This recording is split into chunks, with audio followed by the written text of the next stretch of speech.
बेचैनी में बाड़ू। अरे हाँ हो टेंशन में तू लगो तारू, बिनो रतिया जागो तारू। इतना बेचैन तू तो रहलू ना छोट में। अरे हाँ हो इतना बेचैन तू तो रहलू ना छोट में। बोले काहे नहीं हर क्या क्वालिटिया जानू पकड़ायल मेडिकल रिपोर्ट में।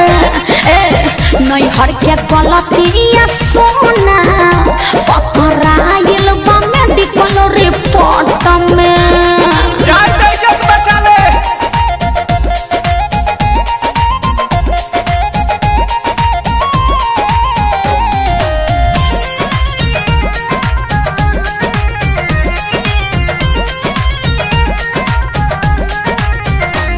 केकरा से कहीं डर लागता, ई सब झगड़ा के घर लागता।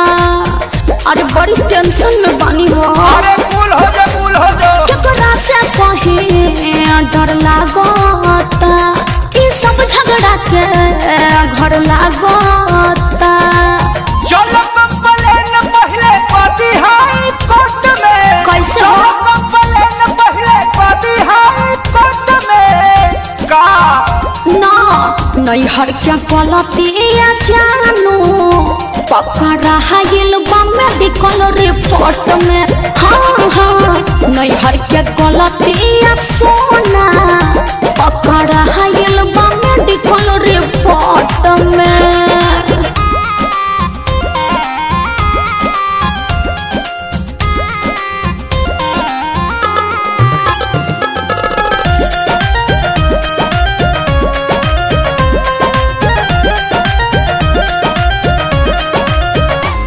कितनो समझाइए न मानता, सैया जी हमार सब जानता।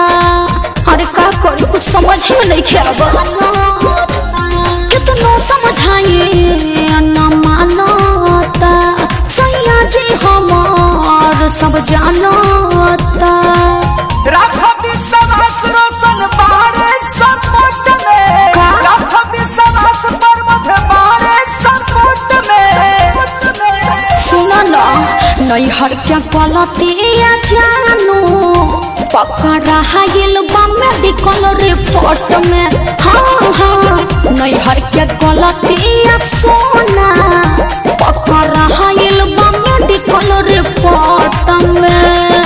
टेंशन में तू लगो तारू, बिनो रतिया जागो तारू। तो का करी? इतना बेचैन तू तो रहलू ना छोट में। अरे हाँ हो। इतना बेचैन तू तो रहलू ना छोट में।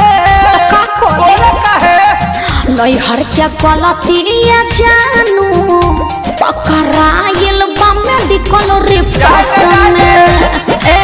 नहीं हर क्या क्वालिटिया सोना पकड़ायल मेडिकल रिपोर्ट में। हर एकदम से तू हमके फंसा देलो।